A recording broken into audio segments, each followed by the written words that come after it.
She almost did not stop. That is the thing that stays with Adiz long after everything else has settled.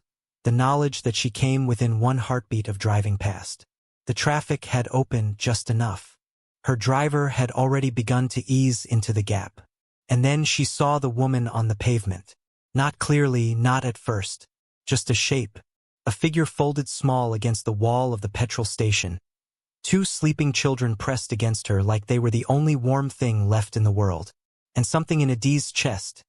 Something she has no name for. Pulled tight like a fist closing around a thread. She said, "Stop." Just that one word. And the driver stopped. She did not know yet. She could not have known. The woman's face was turned away, pressed into the crook of her own arm, and the children were tangled together, limbs loose with deep exhausted sleep. Their small shoes worn through at the front toe so that the skin of one child's foot showed pink and tender against the leather. Adiz stepped out of the car. The afternoon sun was direct and flat and pressing. The petrol station smelled of fuel and something fried from the shop next door. A man in a faded jacket was arguing at the pump in a low, fierce voice. The traffic behind her groaned and shuffled. She crouched down in her silk blouse and her shoes that had cost more than most people in this city spent on food in 3 months. And she put her hand gently on the sleeping woman's shoulder. And the woman turned over. And Adiz's whole world rearranged itself in the space of one breath. She did not scream. She did not cry. She did not do anything that you would expect a woman to do when she finds herself looking into the face of the person who has been sleeping in her husband's bed for the past 3 years. She did nothing at all. She knelt there on the hot concrete with her hands still on that shoulder, and she looked at the face of Amara, the woman, the name, the shadow she had spent 3 years refusing to fully believe in, and the only thing she could think, the only thought that formed cleanly and completely in that suspended terrible moment, was that Amara's lips were cracked, and that one of the children sleeping against her was old enough to be 3 years old, which was exactly how long her husband Emeka had been lying to her face. This is where the story begins. But it did not begin here. Nothing ever begins where it appears to begin. Let us go back. Let us go back to the morning of the day that Adiz Okonkwo married Emeka Adichie, 8 years before that petrol station, before the knowledge that changed the shape of everything, before the woman on the pavement and the 2 sleeping children and the cracked lips and the worn-through shoes. The morning was early and bright. Her mother had slept in the room with her the night before, not because it was necessary but because it was the last morning. The last morning Adiz would wake up entirely belonging to herself, and her mother understood this even if no one said it aloud. They had lain in the dark talking about nothing for a long time. About the tailor who had let out the waist of the dress at the last minute. About the caterer who had called 3 times the previous day over a disagreement about serving spoons. About Adiz's father, who had been gone for 11 years now and whose presence was in the room with them both as surely as if he had been sitting in the chair by the window.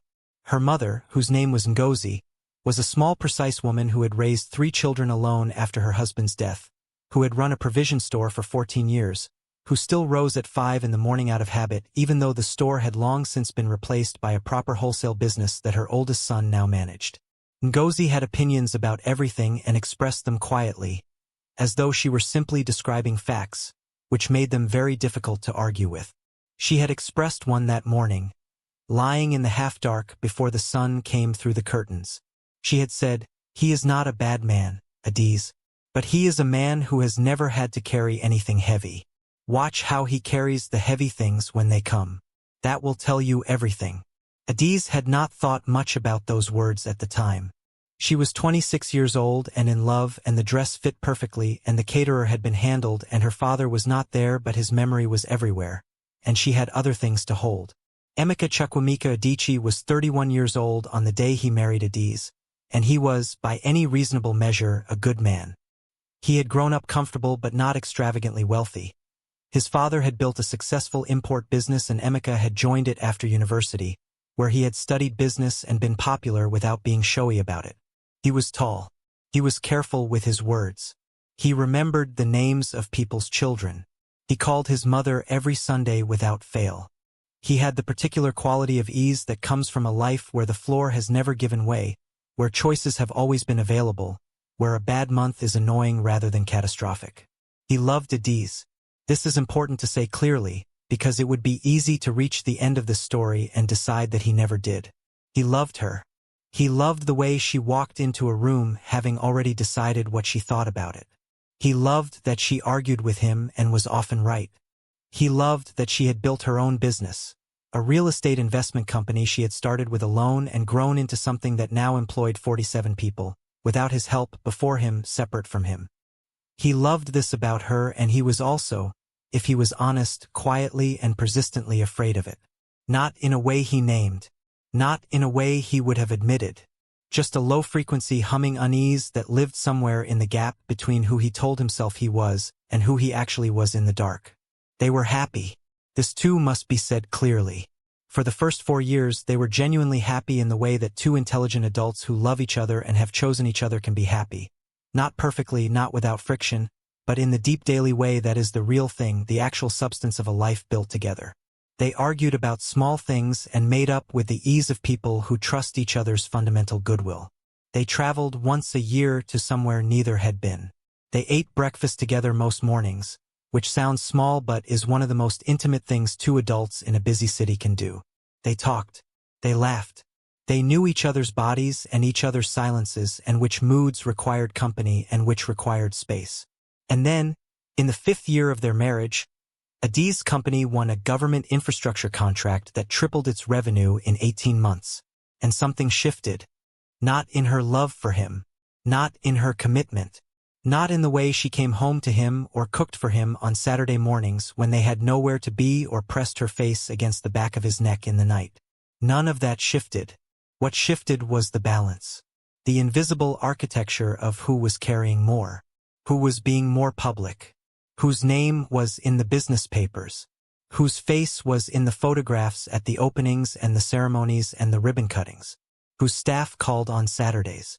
Whose driver arrived first in the morning. Emeka's father's business was doing fine. Emeka himself was doing fine. He was not failing. He was not struggling. He was simply, and this word will carry more weight than it seems, smaller. Not in any real way. Not in any way that a reasonable person looking at his life from outside would describe as a problem. But in the particular way that a man who has never questioned his own size experiences the arrival of something larger nearby. He began to drink more at gatherings. Not drastically, just more. He began to cancel their Saturday morning breakfasts for meetings that Adiz later understood were never as urgent as he made them sound. He began to say things at dinners with friends that she had to unsay later, smooth over, redirect, jokes about being kept by his wife, delivered with a laugh that everyone returned but that sat in Adiz's chest afterward like a small cold stone. She raised it once, carefully, on a Thursday evening when the house was quiet and they were both tired in the loose, easy way that is actually the best time for real conversation.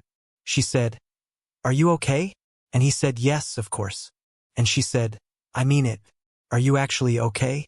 And he said he was fine and turned the television on, and she watched his face in the blue light and she knew, with the quiet certainty of a woman who has been paying close attention for 5 years, that he was not fine.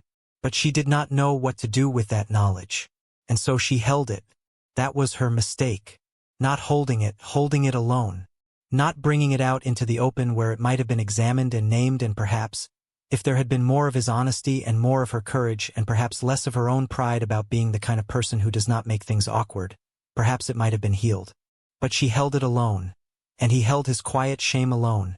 And two people who loved each other sat in the same house holding separate wounds and pretending they weren't bleeding.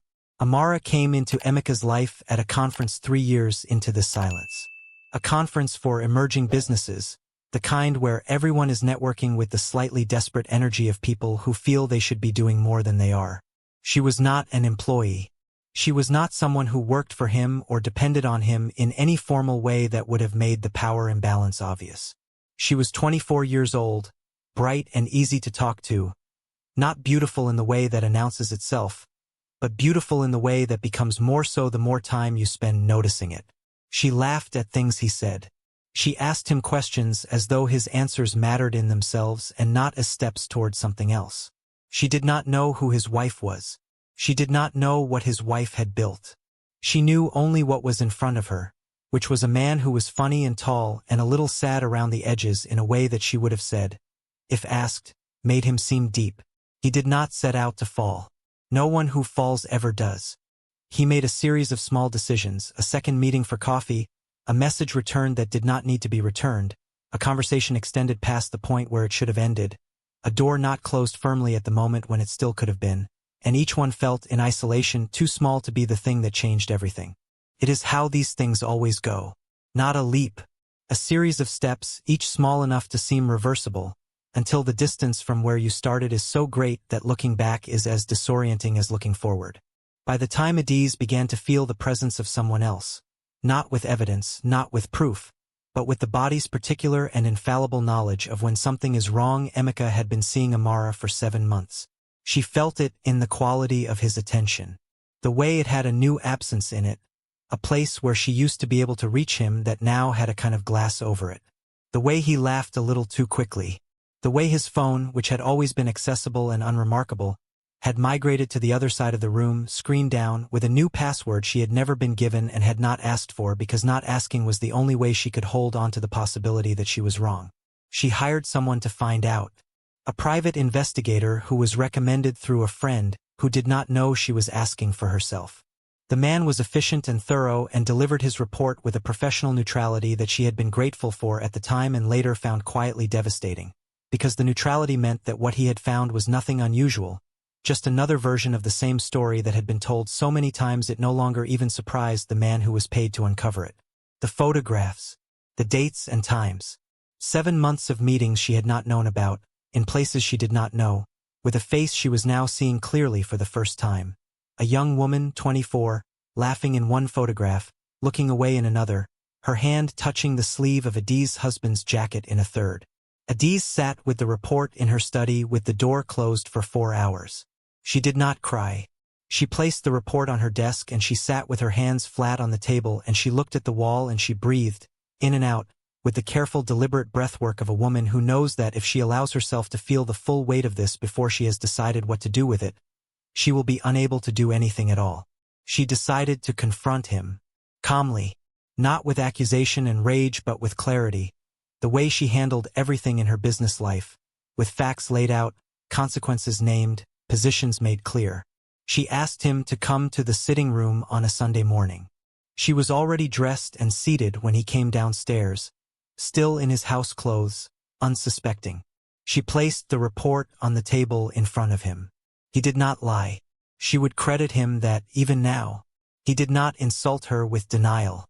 He sat down across from her and he looked at the report and then he looked at her and something moved through his face that she could not entirely name. Not guilt alone but something more complicated, something that included guilt and also relief, the terrible relief of the secret that no longer needs to be kept. He said, "I am sorry." And he meant it. And it did not matter at all. She said, "I need you to end it. Completely. And I need to know if there is anything else I need to know."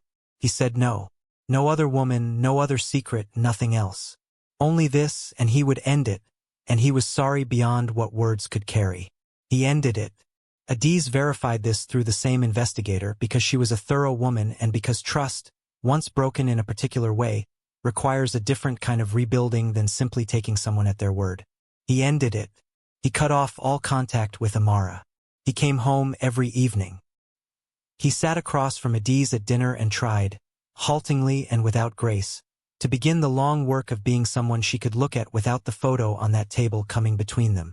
They went to a counselor, a woman who worked from a small office in a building near the Civic Center, who had a way of asking questions that made you realize you had been answering a different question than the one that mattered.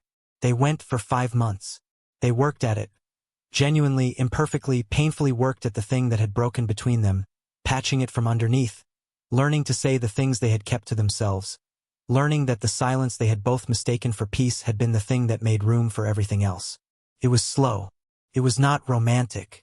It was the kind of repair that looks, from inside, nothing like the before and nothing like the after and feels, most of the time, like moving through something that has not yet decided whether to let you through. And then, 2 years after the report, 3 years after the affair began, 1 year after the counseling started, Adiz found herself in the back of her car on a Tuesday afternoon, coming home from a site visit, and the traffic was slow, and the driver eased into a gap near a petrol station, and she saw a figure folded small against the wall with two sleeping children pressed against her. And she said, "Stop." She crouched down on the concrete in her silk blouse. She put her hand on the woman's shoulder. The woman turned over, and there was Amara's face. Adiz did not scream. She did not cry. She studied the face for a long time with the stillness of a woman who has learned that the first response is rarely the real one. She looked at the cracked lips. She looked at the patched dress that had been washed so many times it had lost its original color. She looked at the two sleeping children.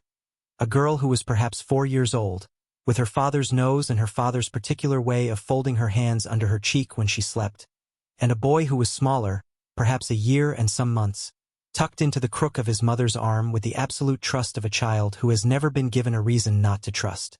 The girl was 4. The affair had begun 3 years ago and had lasted at least 7 months.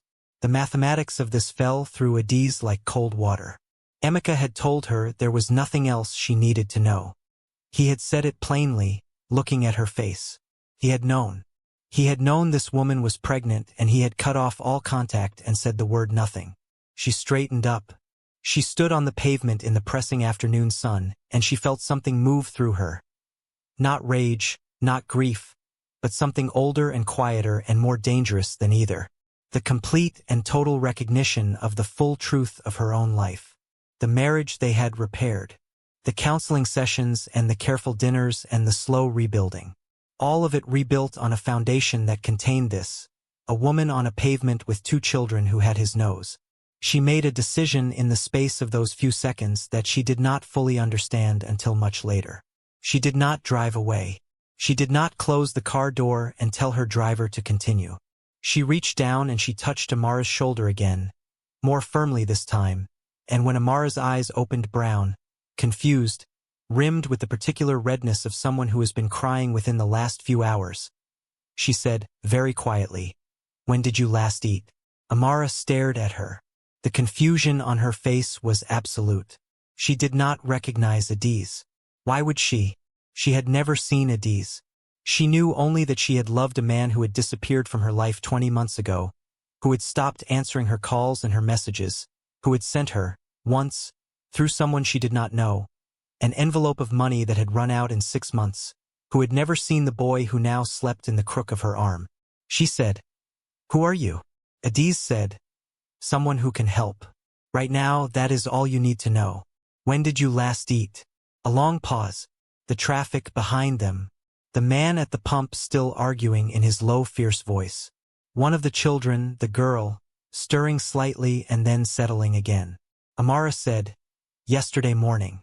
Adiz called her driver and she said they would be making 2 stops before home. She helped Amara to her feet. The girl woke up fully and stared at Adiz with the frank, fearless gaze of a child who has not yet learned that staring is rude, and something in Adiz's chest twisted at the sight of that small face looking up at her. Emeka's forehead, Emeka's wide-set eyes, a stranger's child who was not a stranger at all. The driver did not ask questions. Adiz paid him too well and had trained him too well, and he had been with her long enough to understand that the questions he was not asking were the ones that most needed not to be asked. They went first to a roadside restaurant where the food was real and the portions were the kind that are served to people who work with their hands rather than people who attend events. Adiz ordered enough for all of them and she sat across from this woman and she watched her eat, and she watched the children eat, the girl with serious focused attention, the boy taking small careful bites that his mother guided, and she said nothing for a long time. Then she said, "How long have you been on the street?" Amara looked up from her food. There was something shifting in her face, the wariness of someone who has learned that care usually precedes a condition. She said, 3 weeks, since the landlord changed the lock. Adiz said, "And before that?" Amara described the last 20 months in a voice that did not ask for anything. A borrowed room in her cousin's flat, the cousin who had finally told her she could not stay. A short-term room she had rented with the last of the envelope money. The part-time work she had done when the children could be left with a neighbor, which was not often because the neighbor had her own children and her own limits. The way the money had calculated and recalculated, stretched, and then simply run out. She did not say Emeka's name. She said the children's father, and she said it the way you say the name of something you have decided not to name anymore. because naming it costs something you can no longer afford. Adiz listened to all of it. She sat with her hands around a bottle of water that she did not drink, and she listened, and the thing moving through her was not pity. She would have resisted pity, felt it as condescension. It was something colder and more complicated. Recognition of what a person is reduced to when they are abandoned completely. Of how close any life is to the pavement if the floor gives way all at once. She did not feel sorry for Amara in the simple, uncomplicated way. She felt sorry in the way that contains also anger and also grief and also something she could not name that was perhaps the closest thing she had to forgiveness, because forgiveness has never in the history of human beings been clean or simple or arrived at without moving through everything that preceded it. She made another decision. She made it with the same deliberate certainty she used when making large business decisions, not impulsively, not sentimentally, but from a clear-eyed assessment of what was real and what was right, because those two things do not always agree, but in this case they did. She said, "I have a staff apartment. It is used for visitors, for people who come to work on contract. It is empty right now. You can stay there while you find a way forward. There are conditions. You will register both children at the clinic. You will look for work, and I will help you find it. You will not ask me questions about who I am beyond what I tell you, and you will not—" She paused. She chose the next words very carefully. "And you will not contact the children's father. Not now. Not from my property. If and when that conversation needs to happen, I will be the one to decide when." Amara looked at her across the table for a long time. The wariness was still there, but underneath it something else had appeared. Not relief, not yet, but the faint and cautious recognition of a person who has been moving through a world that has offered nothing and is now looking at something being offered for the first time in a long while. She said, "Why?" Adiz said, "Because your children are hungry and cold and they have done nothing wrong. That is enough." It was not enough. It was not the full answer. But it was the only true part of the answer she was willing to give in that moment, and Amara took it, and that was the beginning. The staff apartment was small and clean and at the back of the property behind the main house, separated by a garden that Adiz's groundskeeper tended every Tuesday. It had a bedroom with 2 single beds pushed together, a bathroom, a small kitchen, and a window that looked onto a section of wall covered in the particular green of a plant that had been growing there so long its roots had gone through the brick. Amara stood in the center of the room the first evening and looked around at it with an expression that she quickly composed, but not quickly enough. The girl, whose name Adiz learned was Chioma, which meant God is good, which Adiz thought about for a long time in the quiet, ran immediately to the bathroom and turned on both taps and laughed with the specific delight of a child who has not had reliable running water for a while. The boy, whose name was Khalad, did what very small children do in new spaces. He pressed himself against his mother's leg and watched everything from there. Adiz had the housekeeper bring food for the week. She had the driver take Amara and the children to the clinic the next morning. She arranged for Chioma to be enrolled in the nursery school 2 streets away. A good one, the kind where the teachers knew the children's names and the classroom had books and a small garden. She did all of this without telling Emeka. This requires some explanation. Emeka traveled frequently for the business, 3 or 4 days a week, sometimes longer, in the kind of travel that had become so routine in their marriage that his absences no longer felt like disruptions but like the ordinary rhythm of their shared life. He had been in a different city when she found Amara on the pavement. He was due back in 4 days. For days, she used them, not to plan a confrontation in the old sense, not to prepare speeches or gather evidence or rehearse the way she would deliver what she knew. She used them the way she used the time before any important negotiation, to understand the full terrain. What existed, what the real costs were, what could be built from what remained. She knew that the marriage was over. She had known it, she realized in those 4 days, since the moment Amara turned her face over on the pavement and she had seen the girl's wide-set eyes and known their calculation. Not from anger, not as a punishment, but with the quiet finality of a woman who has done the accounting and understood what the numbers actually say. What she did not know yet, and spent those 4 days learning, was the exact nature and extent of Emeka's knowledge. How much he had known. What decisions he had made with that knowledge. What those decisions had cost the 2 children in the apartment behind the garden. She sent his business accountant, a man who had worked for the family business for 8 years and who owed Adiz several significant favors, a very specific set of questions. The answers came back carefully worded, the way answers are worded by someone who is answering between the lines. They confirmed what she had suspected. Emeka had known about the pregnancy, had made a single financial provision that was intended to manage the situation rather than support the life it had created. Had told Adiz there was nothing else she needed to know. She held this for a full day before she was ready to look at it clearly. On the afternoon of the third day, she went to the staff apartment and knocked, and Amara opened the door with Khalad on her hip and the particular alertness of someone who has been waiting for the other condition to arrive. Adiz sat down across from her at the small table in the kitchen while Chioma drew on paper with a seriousness that suggested she had a specific vision and was executing it precisely. Adiz said, "I need to tell you something. I should have told you before bringing you here, and I am sorry for that." She said it plainly, not dramatically, not with the careful orchestration of revelation. Just, "I am Adiz Okonkwo. My husband is Emeka Adichie. These are his children." The room went very quiet. Chioma looked up from her drawing. Khalad, who understood almost none of the words but understood completely the quality of the silence, made a small sound and pressed his face against his mother's shoulder. Amara sat very still for a long time. Then she said, "You knew. When you found us. You knew." Adiz said, "Yes." Another long silence. Then Amara said, not with anger but with the kind of exhausted precision of a person who has already used up all their energy for something other than anger. "And you still brought us here." Adiz said, "Yes." She watched Amara's face move through several things she would not name. The girl stopped drawing and watched her mother's face the way children watch when they sense something important happening that they do not understand. Khalad stayed buried in his mother's shoulder. Amara said, "Why?" Again that same question. And this time Adiz gave her more of the answer. She said, "Because the man who should have made sure your children were safe did not, and someone needed to, and I was the one standing there. And because," she paused here, gathering something, "because I looked at your daughter's face and I saw his eyes, and they are his children whether or not he acted like their father, and children do not come into the world carrying their parents' failures." She said, "I am ending my marriage. That is already decided. What happens between you and Emeka and what he owes these children is a matter for the law, and I will help you make sure the law hears it. But tonight your daughter has a bed and your son has had a meal, and that is what today needs to be.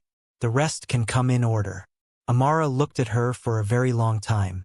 Then she said, quietly, in the voice of someone who has stopped trying to make sense of what is in front of her and has simply decided to receive it, "What kind of woman are you?" Adiz said, "I am still finding out." Emeka came home on the evening of the fourth day.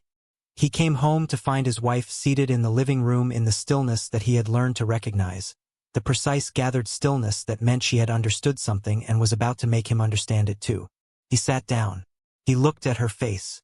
And he knew, before she spoke a word, that the thing he had never quite allowed himself to believe would stay buried had come to the surface. She did not show him photographs. She did not list facts. She told him simply and directly that she had found Amara and the 2 children on a pavement, that she had brought them to the staff apartment, that the children were registered at the clinic and Chioma was enrolled in the nursery, and that she had spoken to the accountant. The silence that followed was the longest silence of their marriage. He sat across from her with his hands on his knees and his face going through things she watched with the detached precision of a woman who has already crossed to the other side of something and is now only confirming the distance. He said, "I should have told you." She said, "Yes." He said, "I did not know how to." She said, "No, that is not true. You knew how to. You chose not to." He said her name, Adiz, in the particular way he used it when he needed her to see him rather than the thing he had done. She looked at him. She saw him. And then she said, "I want you to hear me very clearly. I am not ending this marriage because you were unfaithful. I already moved through that. I am ending it because you looked at me after everything we went through in that counseling room, everything we tried to rebuild. You looked at me and you said there is nothing else you need to know, and there was a child. There was a baby you knew about, and you let me sit in that room and rebuild something on top of a lie that big." He had no answer for this. There is no answer for this. He sat in the quiet and in the absence of a defense, and for the first time in a long time he looked like a man carrying something genuinely heavy, and she thought, briefly, of what her mother had said on the morning of their wedding, and she thought, now I know. The divorce took 8 months. It was handled by lawyers who did not need to be told to be efficient. Adiz did not drag it. She was not interested in punishment as a performance. She was interested in clarity and in the correct settlement of what was real, and what was real included 2 children in the apartment behind the garden whose father was required by both law and basic human decency to provide for them. The legal proceedings around Emika's children were separate from the divorce but ran alongside it. Adiz's lawyers handled both, at her instruction and at her cost. Amara had no money for lawyers and had not been in a position to access any. The maintenance settlement that was eventually reached was not dramatic by the standards of the business press, but it was enough for the apartment Amara found in a building 3 streets from the nursery, enough for Khalad's medical visits, enough for Chioma's schooling, enough for the specific monthly arithmetic of a life that is not comfortable but is stable, which is what is needed. Emika paid it. He had no choice in the technical legal sense, and also, Adiz believed, no genuine desire to choose differently by the time it was done. She had watched him, through all of this, go through the slow, uncomfortable process of understanding the actual weight of what he had done. Not as it appeared to others, not as an event with social consequences, but as a fact of specific harm to specific people. A woman on a pavement, a child's worn-through shoe, a boy who had never seen his father's face. This understanding did not excuse anything, but she believed it was real. She did not hate him. This surprised her when she examined it, the absence of hatred in a situation that most people would have found a reasonable justification for it. What she felt was something closer to sadness, the specific sadness of seeing someone clearly and understanding exactly how they failed and knowing that they could have been different, could have been better, and that the gap between what they were and what they could have been is no one's fault exactly and is entirely the fault of all the choices made along the way. She moved into a smaller house. Her choice. The large house went to Emika in the settlement because the mortgage was in his name and she wanted clean lines, and she had built enough on her own to build again easily. The smaller house had a garden with a wall covered in the same kind of spreading green, and in the mornings before the city fully woke, she sat in it with coffee and she felt not happy exactly, not yet, but something that was the honest precursor to happiness, which is the quality of being entirely present in your own life without wishing it were someone else's. Chioma began primary school. She was, by all accounts, stubborn and curious and not particularly interested in sitting still, which her teacher communicated with a careful professional neutrality that Adiz, who had taken an interest in the child's schooling that she could not fully explain and did not try to, recognized as the neutrality of a teacher who secretly likes the difficult ones. Khalad, growing from a cautious, watchful baby into a small boy who laughed suddenly and fully at things that struck him as funny, started nursery. Amara found work at a fabric trading company, buying and selling with the particular instinct for pattern and price that turned out to be her specific talent. Adiz and Amara did not become friends. That would be too clean, too resolved, too much the satisfying arc of a story that required its ending to be neat. What they became was something more honest and more durable. 2 women who understood each other's actual situation with the clarity that comes from having no incentive to pretend, who had looked at each other across a table with everything complicated between them and had chosen to handle the complication with dignity rather than with war. They spoke occasionally about the children's schooling, about practical things. Once, over the phone, about something Chioma had said. She had asked her mother why she had 2 homes, why sometimes she visited Adiz's house, which she did, because Adiz had invited it and Amara had allowed it, because Chioma had attached herself to Adiz with the tenacious affection of a child who has found an adult she considers interesting and refuses to let go. Amara had laughed on the phone at what Chioma had said, and then Adiz had laughed, and the laughter was not entirely comfortable and was not entirely warm and was the most honest exchange they had ever had. Emika came, eventually, to a better version of himself. Not all at once. Not cleanly. In the slow, halting way that actual change in actual human beings actually happens, through repeated failure and repeated effort and the gradual wearing away of self-deception by the friction of consequence.